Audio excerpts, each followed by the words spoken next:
¿qué tal? Ajá, justo a tiempo para el café, como te gusta, bien calientito, 2 cucharadas de café, 1 de azúcar. Perfecto, bien fuerte, como tiene que ser.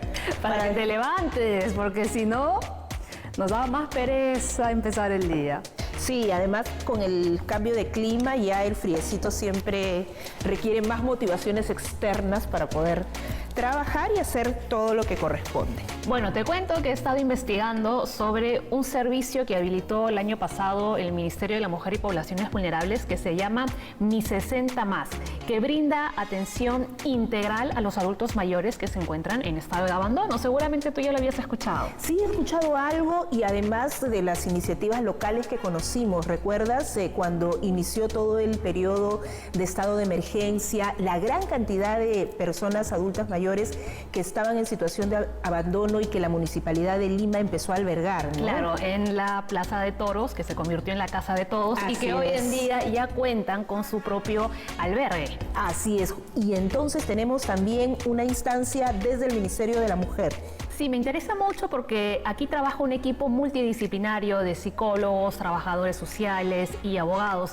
Hay que recordar que estas personas merecen tener una vida digna. Sí, en realidad las políticas públicas que beneficien a los adultos mayores tienen que ser mucho más difundidas, mejor implementadas y hay que difundirla, ¿por qué no?, aquí en Caso por Caso. Así es, así que ya tengo elegido el primer tema, me voy a poner a trabajar con ello y te voy a dejar para que tú elijas el segundo. Estoy totalmente de acuerdo.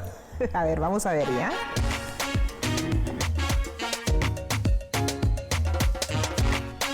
Bueno, aquí en la búsqueda de más información sobre este servicio, Mi 60 Más, encuentro como que diferentes datos. Yo creo que por eso es importante conversar con un especialista porque nos va a poder brindar los datos oficiales que necesitamos. Sí, es importante porque en Internet encontramos todo tipo de información, correcta e incorrecta. Y a veces información que no está actualizada. Así es, entonces habría que acudir a la Dirección de Personas Adultas Mayores. Exactamente. ¿Me ayudas a buscar a un especialista? Perfecto, yo te ayudo.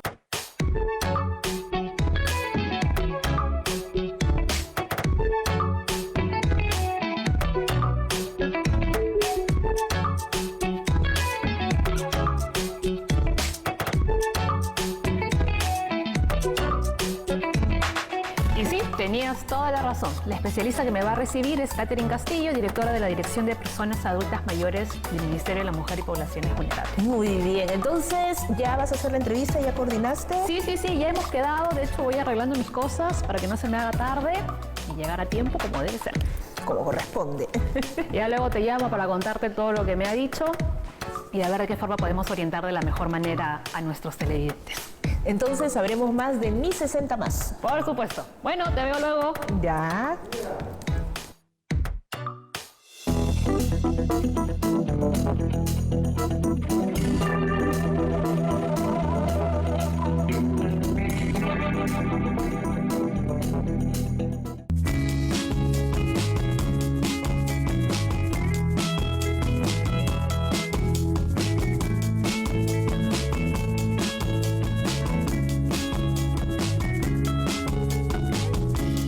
Muchísimas gracias por recibirnos. Hoy en Caso por Caso estamos indagando sobre este nuevo servicio denominado Mi 60 Más, que va orientado, digamos, a los adultos mayores. Este servicio se implementó el año pasado, ¿cierto?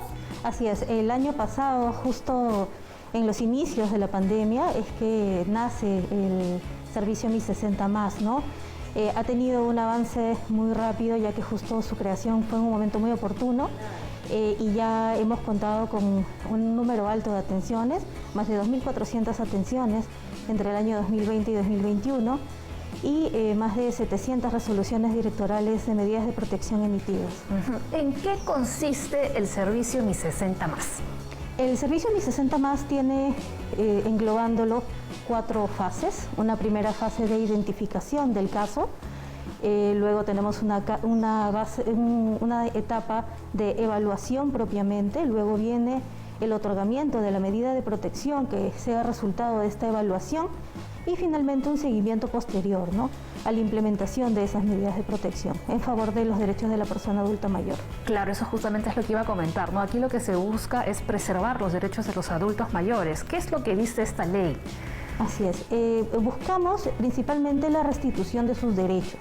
Por eso es que en esta etapa de evaluación se busca identificar algunas vulneraciones que pueda estar teniendo los derechos, por ejemplo, a la identidad, que en ese caso una de las medidas de protección que se emite es el oficio a RENIEC para que pueda realizarse el trámite y emitirse el correspondiente DNI de ser el caso, ¿no? Por ejemplo, también si es un caso en el que se identifique una posible situación de violencia, también el caso es derivado al programa Aurora para que puedan hacer la evaluación correspondiente, ¿no? Y así, dependiendo de cada una de las situaciones, se van emitiendo las correspondientes medidas de protección. Me comentabas que desde el año pasado hasta ahora han atendido 2.400 casos. Sí, más de 2.400 atenciones. ¿Cuántos, digamos, en Lima? ¿Cuántos en provincia?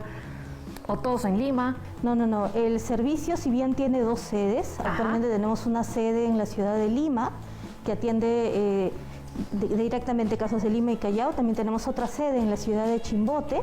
Sin embargo, el servicio, de todas maneras, de manera remota, atiende casos a nivel nacional y hay una proyección de ampliación de este servicio de manera directa en todo el territorio del país, ¿no? En efecto, sí hay atenciones. El mayor número, de todas maneras, se concentra en la ciudad de Lima, porque también está la mayor presencia de número de población, claro, ¿no?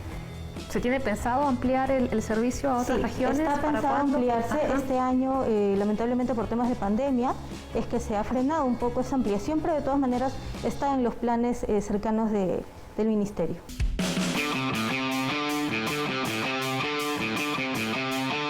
Hemos visto, ¿no?, que justamente la pandemia ha colocado como a los adultos mayores como una población en vulnerabilidad, ¿no? Y ahora vemos adultos mayores que están siendo desatendidos. Entiendo que hay una especie de clasificación. Me refiero, por ejemplo, hay personas que no tienen familia, otras que sí.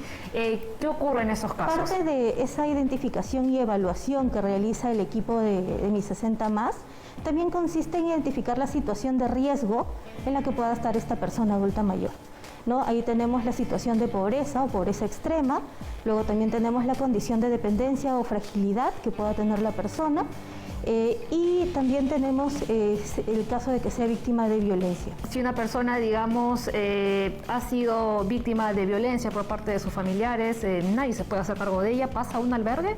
¿Un adulto mayor? De acuerdo a la evaluación que se realiza, de ser necesario, porque esa siempre es la última instancia, siempre debemos procurar preservar el derecho de la persona a vivir en familia, a desenvolverse en ese ámbito, al derecho también a exigir el cuidado por parte de la familia, ¿no? Entonces, en una última instancia, cuando en efecto se identifique que no hay redes familiares que puedan hacerse responsables de esta persona, de acuerdo a sus derechos, es que pasa a un ambiente, a un CEAPAM, probablemente de INAVIF o de las sociedades de beneficencia.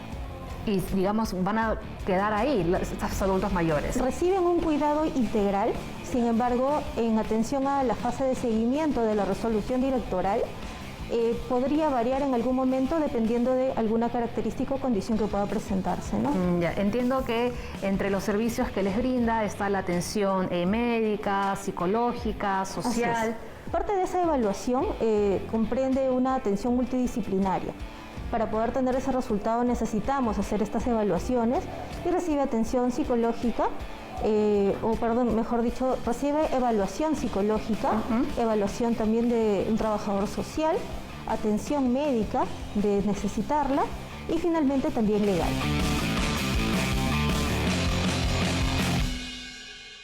Nosotros tenemos una preocupación constante por los derechos de la persona adulta mayor y buscamos cada vez ir mejorando, ¿no? Y ir creciendo.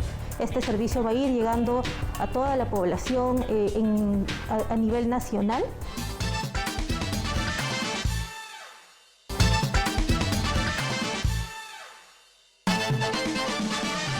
En mayo celebramos el Día del Idioma Nativo. Esta fecha promueve el reconocimiento y respeto por las múltiples lenguas y culturas de nuestro país. Es desde 1975 que se conmemora esta fecha, con el reconocimiento del quechua como lengua oficial del Perú, con la finalidad de fomentar el uso, preservación y difusión de las lenguas originarias en su calidad de patrimonio cultural inmaterial.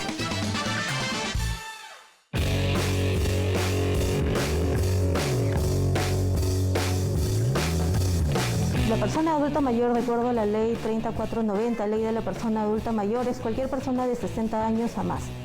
Ese es el único límite, por así decirlo, a la edad, ¿no? Mientras sea una persona adulta mayor, se encuentra en el ámbito de protección de este servicio. Una persona adulta mayor que, por ejemplo, tenga alguna enfermedad, ¿todo eso está cubierto por este servicio? Sí, nosotros hacemos la articulación para que a través de MINSA esa persona pueda recibir la atención que requiera. En caso sea asegurado de salud, también haremos la articulación y las gestiones con salud para que pueda recibir la atención que corresponde.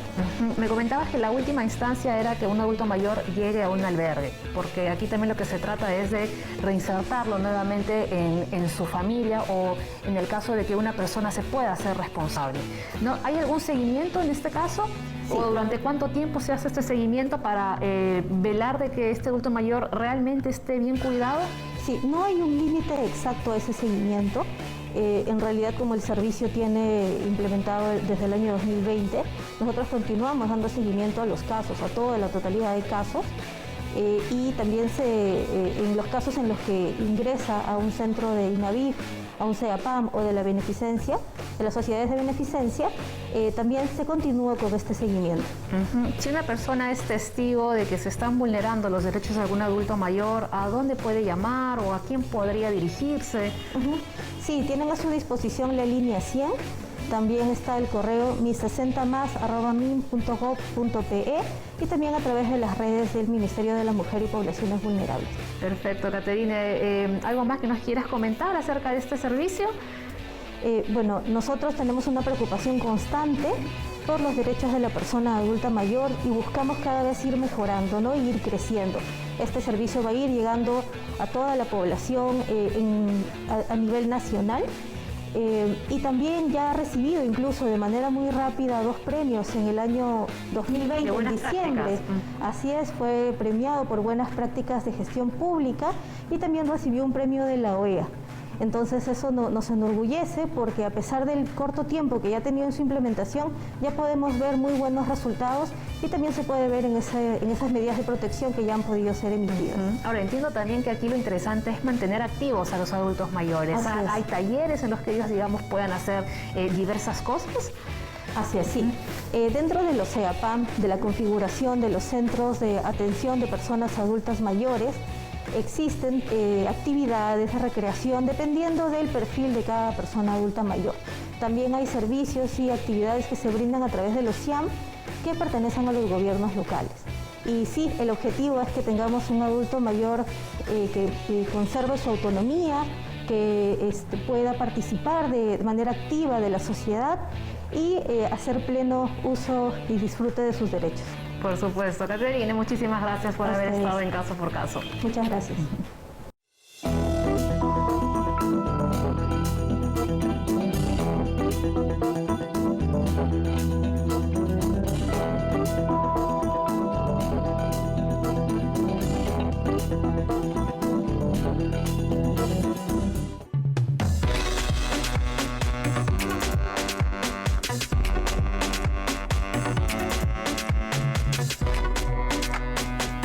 Buenas, y estoy aquí. Qué bueno, ¿qué tal? ¿Cómo te fue? Pues Caterine muy amable, me explicó todo bastante sencillo, me dejó el panorama muy claro. Tenemos la línea 100 por si surge alguna duda adicional, o también podemos enviar un correo electrónico, que de hecho lo tengo apuntado aquí, es mi60mas@min.gov.pe. Muy bien, yo aquí en realidad estoy viendo 2 opciones de casos, quiero decidirme por uno y finalmente me parece que voy a elegir abuso de autoridad. ¿Qué te parece? Está bueno. Sí, ¿no es cierto? Porque es importante saber cómo podemos garantizar que nuestros derechos no sean vulnerados por algún funcionario público que, aprovechando de su poder, quiera hacer algo en contra de nosotros, ¿no? Y cómo orientar a la gente, porque si es verdad que podemos estar ante un caso así, a veces tememos, ¿no?, por el puesto de esa persona que pueda tomar represalias o que no nos hagan caso. Sí, entonces en ese punto yo estoy averiguando, me parece que un abogado especialista en derecho penal podría ser importante que nos oriente en este caso. A ver, si tú también me ayudas, por favor.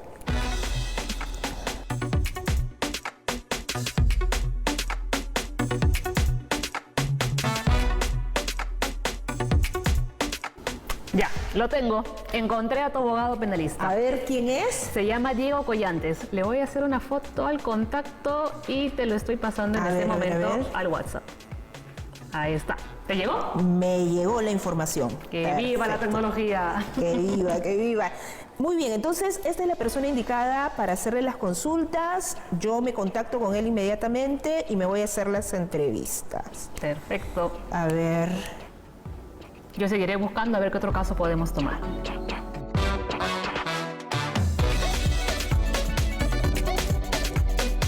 Bien, muchas gracias. Gracias. ¿Y qué dijo? Dijo que ya, y en estos momentos ya me está esperando para la entrevista. ¡Ah, genial! Así que me voy, agarrando mi mascarilla, mi saquito porque ya hace frío y mi carterita. Bueno, cuando vuelvas, creo que ya tendré definido el tercer caso. Muy bien, entonces nos vemos, hablamos. Hasta Chao, ahora.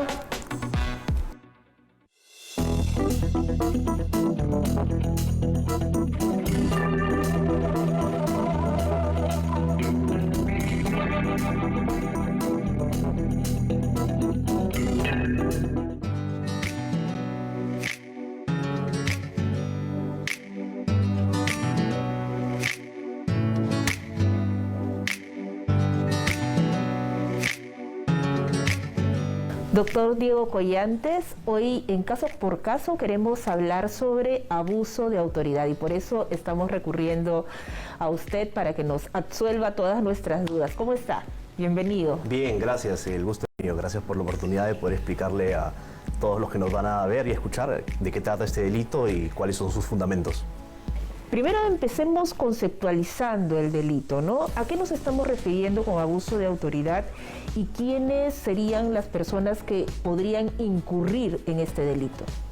Sí, en primer lugar yo creo que es importante hacer un preámbulo necesario, creo yo, de por qué existe el delito de abuso de autoridad en nuestro Código Penal, en nuestro ordenamiento jurídico. Y eso responde pues a un asunto esencial desde mi punto de vista.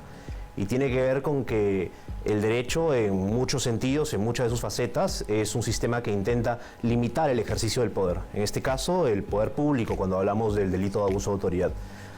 ¿Por qué? Porque los ciudadanos le han cedido pues, parte de sus libertades, se supone, al Estado, y el Estado ejerce el poder a través de sus distintas instancias y funcionarios públicos, todo lo que es la administración pública. Pero es evidente que el Estado no puede ejercer ese poder conferido por sus ciudadanos de manera arbitraria o irrazonable. Es en ese sentido, de manera general, que el derecho es un intento de limitar ese ejercicio del poder atribuido al soberano. Dicho eso, como preámbulo, existe el delito de abuso de autoridad en nuestro Código Penal, en el artículo 376 precisamente, y lo que sanciona es aquel funcionario público que, abusando de sus atribuciones, comete u ordena cometer un acto pues, arbitrario en perjuicio de alguien. Y en ese sentido es necesario también que la ciudadanía conozca sus derechos, ¿no? Para identificar cuándo estarían cometiendo abuso de autoridad con respecto a mi persona, ¿no? ¿Cómo lo identifico? ¿Cómo determino que eso podría estar sucediendo? Sí, sin duda. Pues muchas veces, o al menos yo he notado que existe la creencia, en realidad errónea, de que el abuso de autoridad puede ser cometido principalmente por agentes del orden público, esto es, agentes policiales o del serenazgo que pueden abusar de sus atribuciones en ejercicio pues se supone, la defensa de la seguridad pública. Esto efectivamente es así, pero solo parcialmente. ¿Por qué? Porque el abuso de autoridad no se limita únicamente a este tipo de funcionarios públicos. Pueden ser funcionarios de los distintos niveles de la administración pública, sea a nivel regional, municipal o de gobierno central, esto es en todos los distintos niveles de la administración pública. ¿Y cuándo ocurre? Bueno, ocurre cuando el funcionario, como ya decía, se extralimita de sus atribuciones. ¿Y qué son sus atribuciones? Pues no son otras que aquellas que están legalmente establecidas.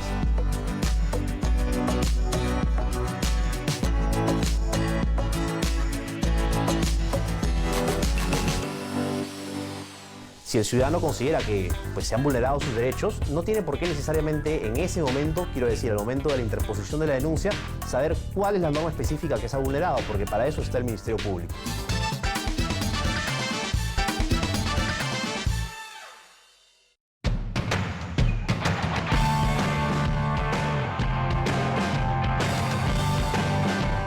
¿Cómo podría yo denunciar una situación así? Es decir, identifico que están abusando de su autoridad conmigo, ¿a dónde tendría que ir? Y necesito medios probatorios para poder procesar una denuncia. Sí, en cuanto al tema del procedimiento, pues es sin duda casi tan importante como saber que este delito existe, porque es lo que hace accionable justamente la denuncia de cualquier ciudadano. Existe una vía principal, a mi juicio, que es la denuncia verbal o escrita, preferentemente escrita, ante el Ministerio Público, que es el órgano constitucionalmente encargado de la persecución del delito. Y una forma de hacerlo es con un escrito físico en una sede del Ministerio Público. Sin embargo, es evidente que en estos tiempos esto no tiene por qué ser necesariamente así, y el Ministerio Público ha habilitado ya una mesa de partes virtual, desde la cual uno puede presentar una denuncia desde cualquier computadora, narrando los hechos por los cuales uno cree que podrían subsumirse o calzar en el delito de abuso de autoridad, o no tiene que estar ni siquiera estrictamente seguro, ¿no? Si uno cree que se ha cometido un abuso contrario a derecho, pues uno puede narrar esos hechos y deberá ser el Ministerio Público el encargado de juzgar, de verificar, de investigar, mejor dicho, si es que estos hechos denunciados pues efectivamente son contrarios a derecho, y además de ser contrarios a derecho, esto es a alguna de las regulaciones a nivel administrativo que existen, son además constitutivos del delito de abuso de autoridad. Esa es una vía, que es la principal, creo yo. También es verdad que existe otra vía, que es la denuncia ante la Policía Nacional del Perú, que en principio siempre tiene que derivar cualquier denuncia que reciba al Ministerio Público. Sin embargo, diría yo, o me gustaría precisar, que tratándose de delitos cometidos por funcionarios públicos, particularmente aquel que nos convoca, que es abuso de autoridad, sería mejor interponerlo directamente ante el Ministerio Público. ¿Por qué? Porque la intervención policial está, no únicamente, pero está principalmente pensada en los delitos comunes, los delitos que pues vemos usualmente en los noticiarios nocturnos, sí, que se cometen en las calles, ¿no? Los delitos comunes en realidad. ¿Y este tipo legal o penal tiene agravantes o hay solamente una configuración en esto? Bueno, el tipo base sanciona con hasta 3 años de pena privativa de libertad a aquel que cometa abuso de autoridad. Luego, dentro de ese mismo tipo penal, esto es el artículo 376 del Código Penal, existe un segundo párrafo que sanciona con una pena mayor cuando el abuso de autoridad se cometa en el marco de un procedimiento coactivo. No viene al caso en este momento explicar qué es un procedimiento coactivo, es un tipo de procedimiento administrativo que, bueno, por sus especiales características conllevan una mayor pena. Pero además de eso, acto seguido, esto es en el artículo 376A del Código Penal, se encuentra establecido una modalidad de abuso de autoridad que también está sancionado, obviamente, y que tiene una pena especial, y es que se sanciona a aquel funcionario público que condicione la entrega de programas sociales o servicios públicos a su cargo, a cambio pues de la obtención de alguna ventaja, dice el tipo penal, de tipo político o de otro tipo.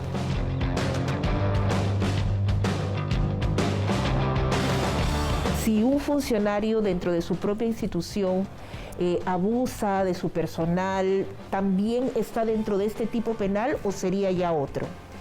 Bueno, hay que comenzar respondiendo que el tipo penal de abuso de autoridad es un tipo penal en buena cuenta subsidiario, porque evidentemente no es el único tipo penal que sanciona, que sanciona a funcionarios públicos dentro del Código Penal. Hay muchos otros tipos penales, y cuando digo subsidiario me refiero al hecho de que, cuando la conducta específica calce en otro delito, por ejemplo, hay distintos tipos de delitos de corrupción de funcionarios que también implican, cómo no, un ejercicio arbitrario del poder conferido al funcionario público. O acoso, por ejemplo, también podría darse, ¿no? Es decir, sería otro tipo penal, pero... Es un tipo penal que no está limitado únicamente a los funcionarios públicos, es verdad.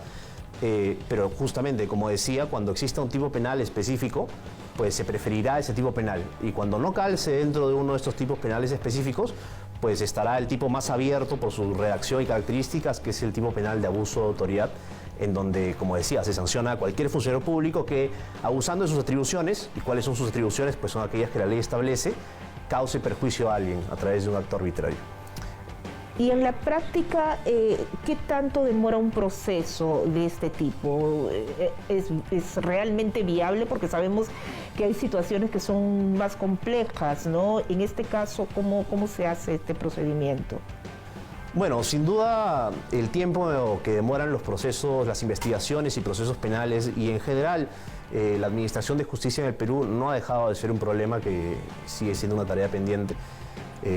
Sin embargo, pues dependerá siempre de las características del caso, del nivel de detalle de hechos y normas involucradas, entre otras características, pero es posible que una vez interpuesta la denuncia, la investigación dure más o menos 6 meses. Podría ser más, podría ser menos. Esto depende no solamente de los plazos legalmente establecidos en el Código Procesal Penal, sino, como decía, de la carga procesal que existe al interior de las fiscalías. Y una vez concluida la investigación, pues esta investigación se formaliza y avanza a otra etapa del proceso. El proceso no solamente tiene una etapa de investigación, obviamente, sino que tiene etapas como la etapa intermedia, la etapa del juicio oral y antes que eso la investigación preparatoria formalizada, como decía.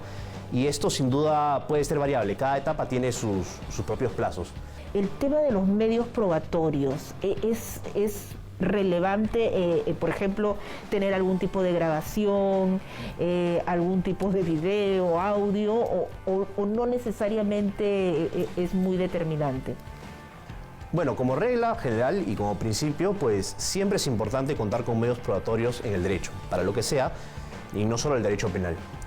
Ahora bien, pues dicho eso, en este tipo penal específico, que es el delito de abuso de autoridad, importarán sí los medios probatorios, pero va a importar sobre todo identificar cuál es la norma legal que el funcionario ha contravenido, que ha vulnerado.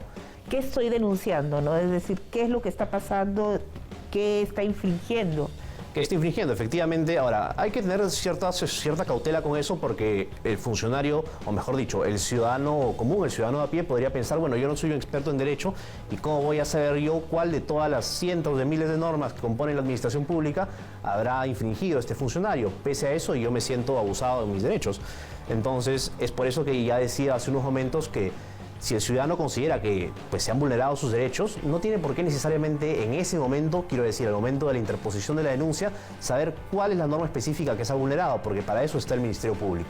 Eso es importante, ¿no? Porque creo que la ciudadanía necesita tener el respaldo de los especialistas, de los operadores de justicia, y para dar un tipo de denuncia de este tipo, de esta manera, es sumamente importante tener ese nivel de conocimiento. ¿Algo más que quisiera agregar, doctor? Pues sí, en realidad yo decía hace un momento que estos procesos toman tiempo, que es una tarea pendiente mejorar los tiempos de administración de justicia en el país. No somos el único país que tiene ese problema, pero eso no es una excusa igual. No obstante eso, quería decir que ese no debería ser un impedimento para que los ciudadanos denuncien aquellos actos arbitrarios que ellos crean que se hayan cometido en su contra, porque si bien es cierto esto puede tomar más o menos tiempo, lo cierto es que la Fiscalía la mayoría de veces hace su trabajo, investiga, y donde ha habido un abuso de autoridad, pues idealmente este será sancionado. Muy bien, muchas gracias. A usted. Hola, Sofi. Hola, Paola. Luego de la entrevista con el abogado, aproveché para averiguar más sobre qué hacer para denunciar abuso de autoridad. Así que te lo detallo. Ok, perfecto, te escucho. Paso 1. Ingresar al portal del Ministerio Público, que es www.gov.pe/mpfn.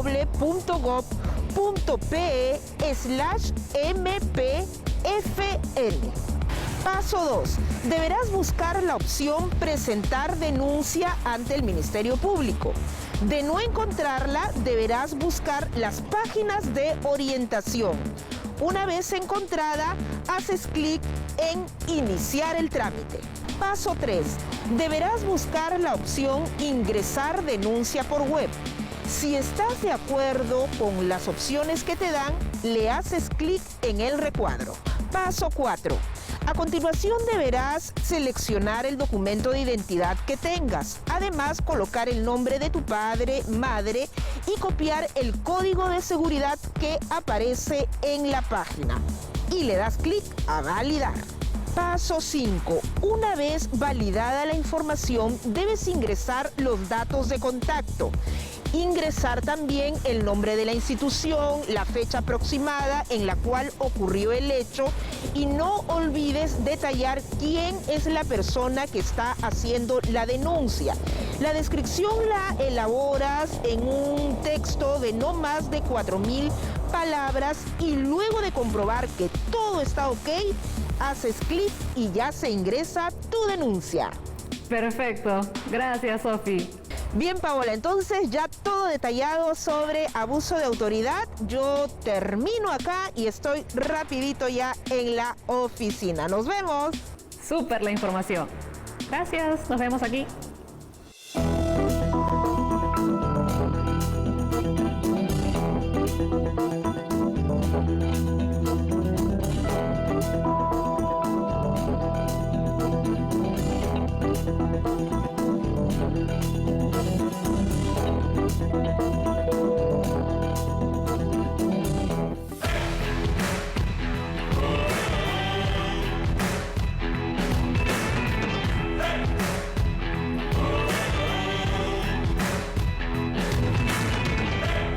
Aquí de nuevo.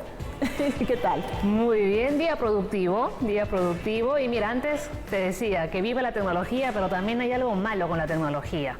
Tú sabes que ahora pues con esto del trabajo remoto se han perdido los horarios. Sí, trabajamos hasta la medianoche.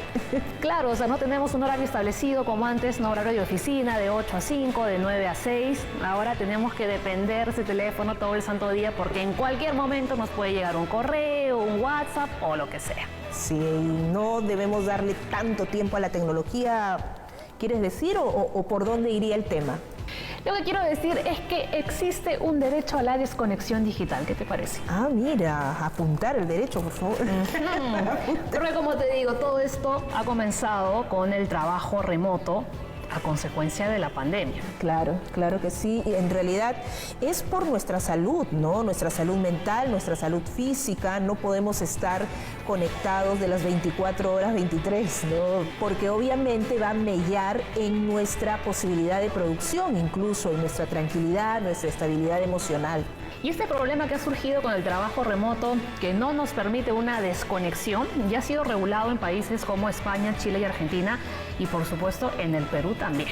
Sí, es importante que haya este tipo de regulación porque debemos cuidarnos en nuestra salud física, en nuestra salud emocional y si tenemos un marco legal que respalde eso, perfecto. Hay que difundirlo y en caso por caso tenemos que hacerlo. Claro, porque tenemos derecho a nuestra privacidad también. Sí, yo tengo el derecho de ocupar mi tiempo en lo que desee, ¿no? Independientemente de la actividad de divertimento o de relajo que elija. Así que me parece importante que podamos difundir ese derecho. Y debe ser entendido por los empleadores. Por eso considero que es muy importante que abordemos este tema que desde luego nos va a ayudar a despejar muchísimas dudas en el tema de qué hacer si estamos justamente pasando por una situación así. Ya, a ver, aquí entre nos, ¿te ha pasado? Me ha pasado. Escuchen, me ha pasado y me sigue pasando.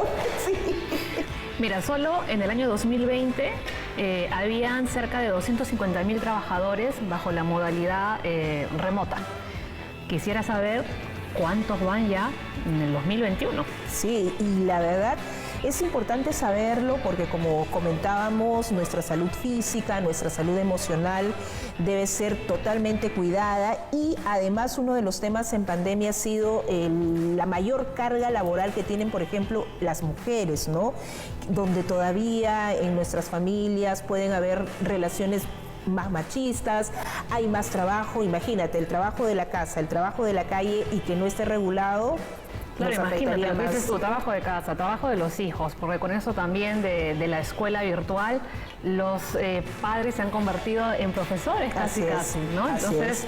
y a eso le añadimos el trabajo remoto, imagínate. Sí, entonces, muy buen tema, hay que trabajarlo y tú ya tienes la entrevista. Ya ¿está tengo a mi coordinando? especialista, Sara Campos, abogada laboralista. Muy bien, entonces, a darle. ¿Alguna pregunta? Siempre te digo, ¿alguna pregunta? ¿Alguna pregunta? Sí, me parece que es importante, por ejemplo, conocer si hay alguna estadística de denuncias, de reportes en este sentido, ¿no? Y cuál es la instancia a la cual deberíamos acudir. Eso es. Bueno, la entrevista es por Zoom, así que voy a estar ahí en la sala de reuniones. Si se te ocurre alguna duda adicional, me mandas un WhatsApp o me buscas, bueno. Ok, nos vemos entonces. vemos. Ya.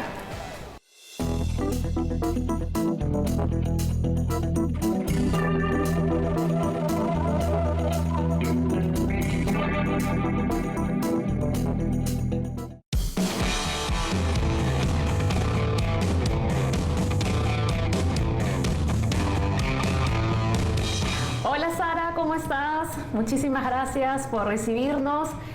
Tú eres abogada laboralista y contigo vamos a aprender todo lo que tiene que ver con este derecho a la desconexión digital. ¿Cómo estás? Bienvenida al programa. Muchas gracias por la invitación, Paola. Un gusto saludarte y bueno, definitivamente es un tema de mucha actualidad y coyuntura en este nuevo escenario, realidad que tenemos ahora la mayoría de personas que trabajamos de forma dependiente. Eso es. Se empezó a escuchar muchísimo sobre el trabajo remoto con el inicio de la pandemia. Todavía hay miles de trabajadores que siguen en esta modalidad. Sí, efectivamente, desde que se inició la emergencia sanitaria, muchas empresas dispusieron el tema de realización trabajo remoto de alguna manera para evitar los riesgos de contagio que se tienen en los centros de trabajo, donde definitivamente puede haber un aglomeramiento, ¿no? Entonces, la medida de un trabajo remoto permitía que sigan prestando servicios muchos trabajadores, pero ya no en el mismo centro de forma presencial, sino desde sus casas o de un lugar donde ellos crean que sea más conveniente, pero con la finalidad de que cumplan con las metas encomendadas por la empresa.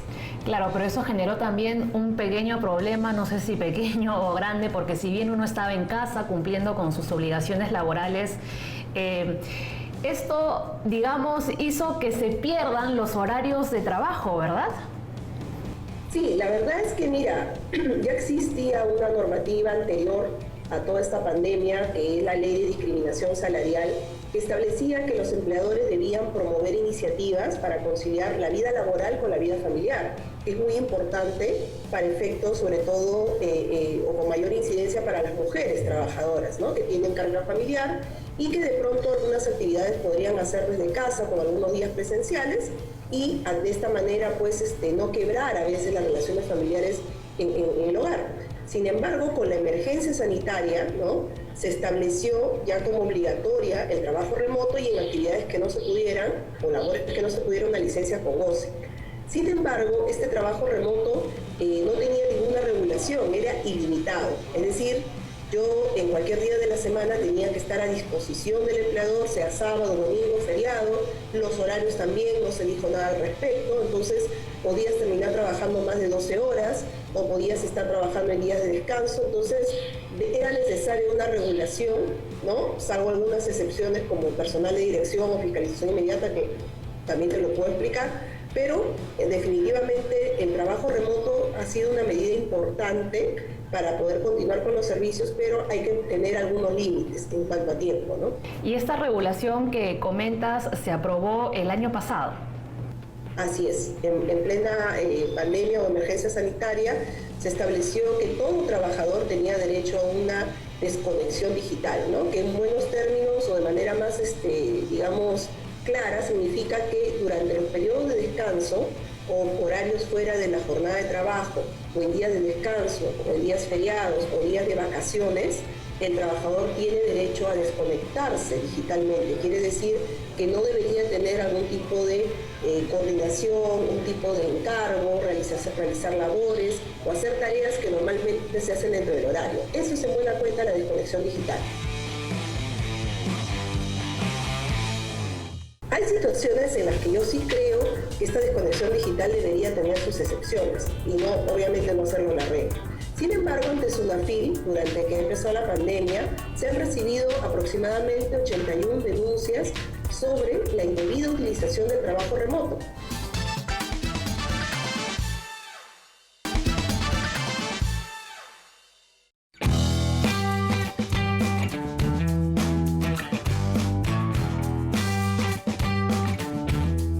Tú, como abogada laboralista, ¿consideras que sí se está respetando este derecho a la desconexión digital? Mira, lamentablemente, Paola, en nuestro país, nadie, creo, ningún país del mundo esperaba una pandemia como esta, ¿no? Es algo que nos ha sorprendido de manera catastrófica. Es difícil poder conciliar los tiempos. En realidad, muchas empresas han estado golpeadas económicamente con esta situación.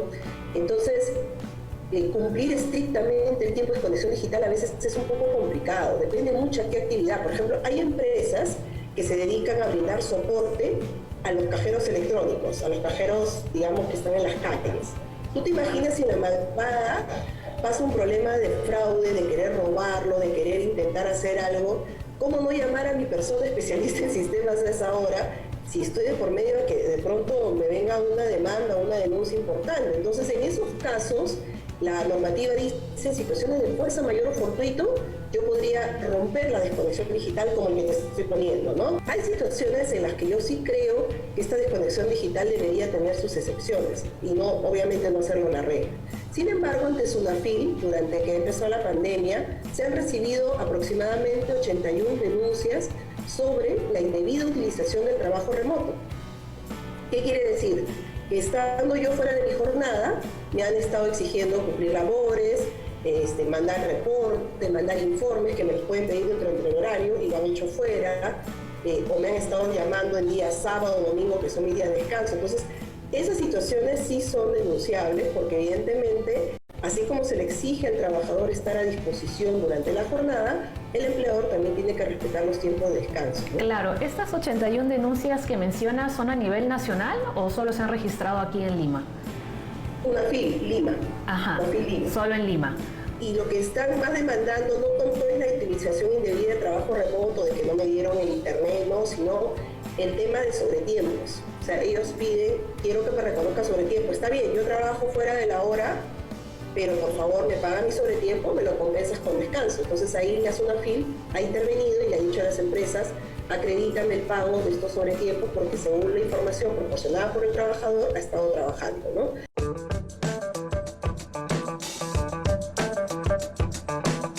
Lo que también vemos es que a consecuencia de la pandemia se están perdiendo muchísimos empleos y la gente que todavía tiene trabajo pues lo quiere conservar y a veces soportan, ¿no?, esta clase de situaciones porque no se quieren quedar en la calle, pero no es así realmente, ¿no? O sea, hay que denunciarlo. Claro, Paula, o sea, todo creo que, a ver, una relación laboral, y esto es algo muy importante que tenemos que tener en cuenta, se basa en la buena fe, es decir, hay una relación de buena fe laboral de parte del empleador y de parte del trabajador. Si yo como trabajador sé que mi empleador en momentos difíciles me ha dado un soporte, un apoyo, en momentos en los que yo he necesitado de pronto algún tema de salud de COVID, de un familiar mío, me ha apoyado, me ha dado todos los permisos habidos y por haber, y en algún momento el empleador necesita de mi tiempo, yo creo que es razonable decir, oye, es una manera de compensar porque me diste permisos que no estaban establecidos en ley, pero me lo dio por un tema de consideración por mí, por mi familia, yo voy a dar esa reciprocidad y voy a apoyar en momentos incluso fuera de la jornada. Aquí estamos hablando de una comunicación directa entre un trabajador y un empleador, se podría decir en una empresa pequeña, pero hablemos de una empresa grande, o sea, ahí el empleador no está mandando directamente, o sea, hay mandos medios. Ahí recurrir a las jefaturas, ¿no?, las jefaturas directas para trasladarles su inquietud, su preocupación de que están haciendo más de trabajo encargado, y de ahí está la Jefatura de Recursos Humanos, que también debe estar abierta. Es más, empresas que tienen más de 100 trabajadores tienen obligación de contar con trabajadora social y con un área de relaciones laborales. Si yo considero que se está vulnerando este derecho a la desconexión digital, lo denuncio con medios probatorios y efectivamente se dan cuenta de que la empresa ha estado incumpliendo esto, ¿cuáles son las sanciones? Ahí las sanciones va a depender de dos cosas, de si es una infracción grave, es decir, el no respetar el tiempo de descanso y todo es una infracción grave. Incluso puede ser muy grave, porque si es descanso vacacional o se trata de no pagar sobre tiempos, es de las infracciones muy graves que está contemplado en la escala de multas. Y dependiendo del número de trabajadores, pues las multas pueden ir desde 25.000 soles hasta más de 100.000, 200.000 soles, dependiendo el número de trabajadores afectados con estas medidas que no respetan el tiempo de desconexión digital, ¿no? Perfecto. Ahora, es importante recalcar que si en algún momento hay alguna persona que quiera denunciar estos hechos, o sea, se va a mantener en el anonimato, digamos, su nombre o, digamos, más información personal. Sí, lo puede hacer, es más, es lo más recomendable, ¿no? Porque en esos casos el inspector lo que tiene que hacer es proteger al trabajador de cualquier tipo de represalia y hacer su etapa de investigación. Los inspectores de trabajo, tanto los de trabajo como de la SUNAT, tienen acceso al PLAME y al T-Registro. Y el T-Registro y el PLAME, en términos sencillos, es la planilla de la empresa. Entonces, esta planilla refleja todos los tiempos de trabajo y es de acceso de la SUNAFIL. Entonces, ya la SUNAFIL va con una información privilegiada que solo va a constatar. Y si esta no coincide con la que está registrada, puede multar a la empresa. Perfecto. Muchísimas gracias, Sara, por esta conversación. ¿Algún consejo final que le quieras brindar a nuestra audiencia sobre este tema? Mira, alguna recomendación final que yo podría dar en estos casos es, lo primero, tratar de verificar en tu contrato de trabajo a todo trabajador cuál es tu horario, cuál es tu jornada. A veces todo el mundo firma el contrato y no se da cuenta en esos detalles. Ver si está dentro de la potestad del empleador ampliar esta jornada y en qué condiciones, para que tú le digas, explícame en qué condiciones se puede ampliar, para ver si tú estás de acuerdo o no, porque de pronto no puedes porque tienes familia, no tienes con quién dejar a tus hijos, etc. Y lo otro es siempre dialogar, ¿no? Siempre ver que si algo no está funcionando o algo está haciendo que la relación se vuelva un poco tensa, conversarla para evitar llegar a una denuncia o un conflicto, ¿no? Muchísimas gracias por toda la información que nos has dado el día de hoy, nos has ayudado muchísimo. De acuerdo, Paola, muchísimas gracias y gracias por la invitación. Gracias.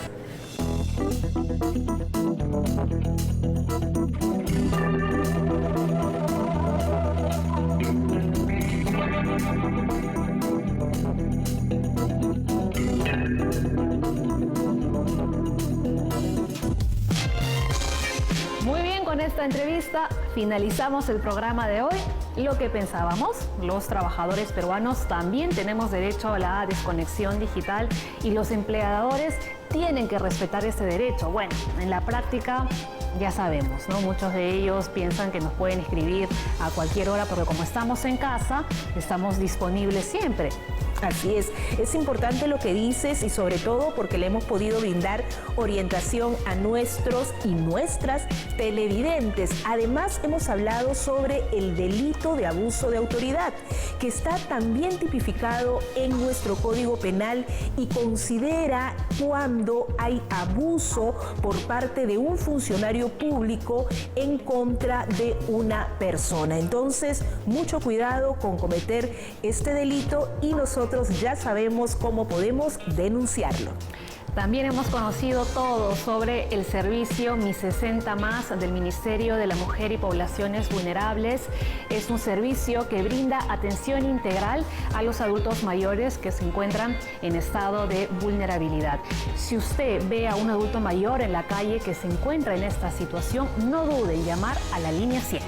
Así es, y no se olviden que mañana ustedes pueden seguir también disfrutando de la programación a las 3 de la tarde, La Voz Cantante con el Mago George, con Stephanie Orue y Katy Jara. Y a las 4 tenemos a Joaquín y Almendra en Hecho a Mano. Y no queremos irnos sin antes recordarles que pueden enviarnos todas sus consultas legales a nuestro correo electrónico casoporcaso@irtt.gov.p. Muy bien, llegamos entonces al final del programa. Muchas gracias por acompañarnos. Hasta la próxima. Chao.